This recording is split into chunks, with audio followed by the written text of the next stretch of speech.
Today I would like to continue reading ᵃᵃे़ᵗ for you. I hope you enjoyed my previous video and you will like this one as well. Okay, so without further ado, let's get started.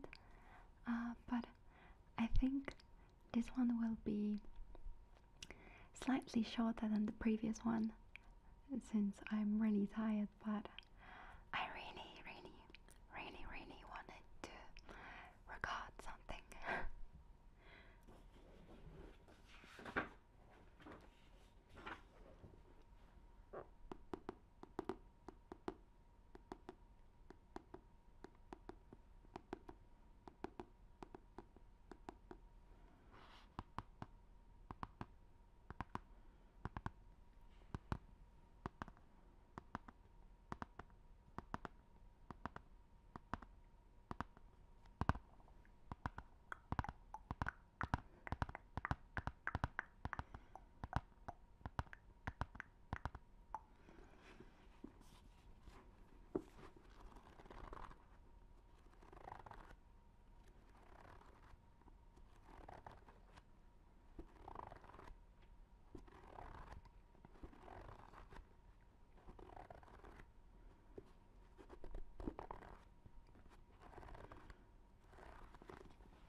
Okay, so let's start.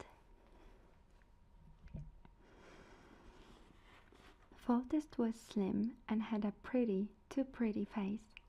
He was under 40, the witcher thought. The king was sitting on a dwarf armchair carved from black wood, his legs stretched out towards the hearth where 2 dogs were warming themselves. Next to him on a chest sat an older, powerfully built man with a beard. Behind the king stood another man, richly dressed and with a proud look on his face, a magnate. "A witcher from Rivia," said the king after the moment's silence which fell after Velerad's introduction. "Yes, your majesty." Geralt lowered his head. "What made your hair so grey? Magic? I can see that you are not old." "That was a joke. Say nothing. You've had a fair amount of experience, I presume." "Yes, your majesty." "I would love to hear about it." Geralt bowed even lower. "Your majesty, you know our code of practice forbids us to speak of our work." "A convenient code, witcher, very convenient. But tell me, have you had anything to do with Sprigas?" "Yes." "Vampires, leshes?" "Those two." Foltest hesitated. "Strigas?" Geralt raised his head, looking the king in the eyes. "Yes." Foltest turned his eyes away. "Velerad?" "Yes, your gracious majesty." "Have you given him the details?" "Yes, your gracious majesty. He says the spell cast on that princess can be reversed." "I have known that for a long time." "How, witcher?" "Oh, of course, I forgot. Your code of practice." "All right, I will make one small comment. Several witches have been here already. Velerad, you have told him? Good. So I know that your specialty is to kill rather than to reverse spells. This isn't an option. If one hair falls from my daughter's head, your head will be on the block. That is all. Ostrid, Lord Segelen, stay and give him all the information he requires. Witchers always ask a lot of questions. Feed him and let him stay in the palace. He's not to drift from tavern to tavern." The king rose, whistled to his dogs, and made his way to the door, scattering the straw covering the chamber floor. At the door he paused. "If you succeed, witcher, the reward is yours. Maybe I will add something if you do well. Of course the nonsense spread by common folk about marrying the princess carries not a word of truth. I'm sure you don't believe I would give my daughter's hand to a stranger." "No, your majesty, I don't." "Good, that shows you have some wisdom." Foltest left, closing the door behind him. Velerad, the magnate, who had been standing all the while, immediately sat at the table. The castellan finished the king's half-full cup, peered into the jug, and cursed. Ostrid, who took Foltest's chair, scowled at the Witcher while he stroked the carved armrests. Ségolène, the bearded man, nodded at Geralt. "Do sit, Witcher, do sit. Supper will soon be served. What would you like to know? Castellan Vallerot has probably already told you everything. I know him. He has sooner told you too much than too little."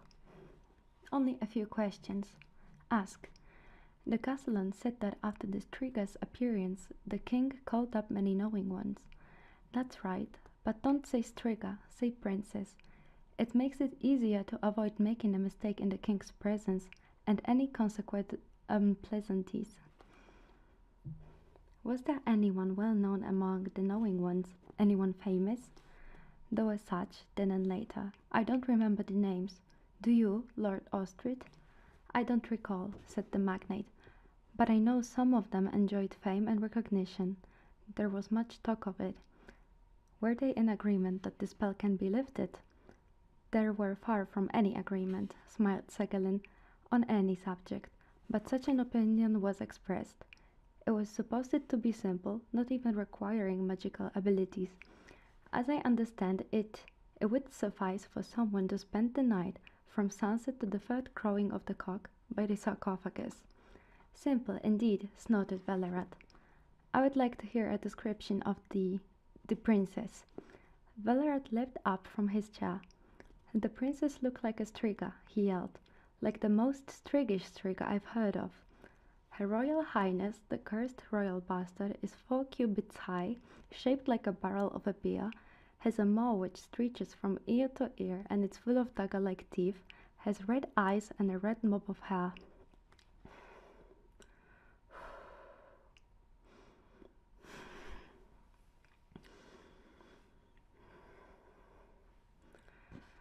"Her paws, which close like a wild cat's, hang down to the ground. I'm surprised we've yet to send her likeness to friendly courts. The Princess Choker is already 14. Time to think of giving her hand to a prince in marriage." "Hold on, Vallerot," frowned Ostrich, glancing at the door. Ségolène smiled faintly. "The description, although is vivid, is reasonably accurate, and that is why you wanted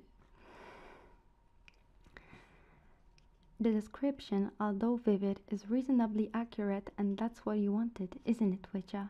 Vallerot didn't mention that the princess moves with incredible speed and is far stronger for her height and build than one would expect. "And she's 14 years old, if that is of any importance." "It is," said the Witcher. "Do the attacks on people occur only during the full moon?"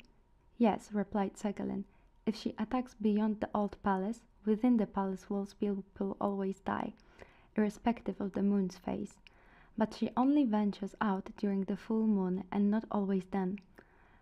"Has there been even one attack during the day?" "No." Does she always devour her victims?" Sorry, guys. Vallerot spat vehemently on the straw. "Come on, Geralt, it will be supper soon. Pish, devours, takes a bite, leaves aside, it varies, according to her mood, no doubt. She only bit the head from one, gutted a couple, a few more she picked clean to the bone, sucked them dry, you could say. Damned mother's Kafur, Vallerot," snorted Ostrich. "Say what you want to about the striga, but do not insult Ada in front of me, as you would not dare in the king's presence." "Has anyone she's attacked survived?" the Witcher asked, apparently paying no special attention to the magnate's outburst. Ségolène and Ostrich looked at each other. "Yes," said the bearded man. "At the very beginning, 7 years ago, she threw herself at 2 soldiers standing guard over the crypt. One escaped."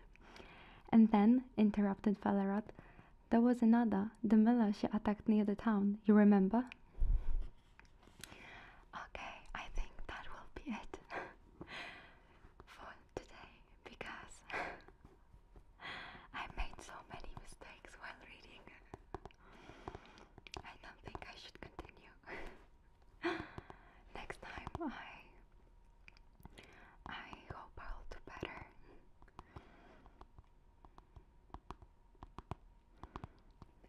So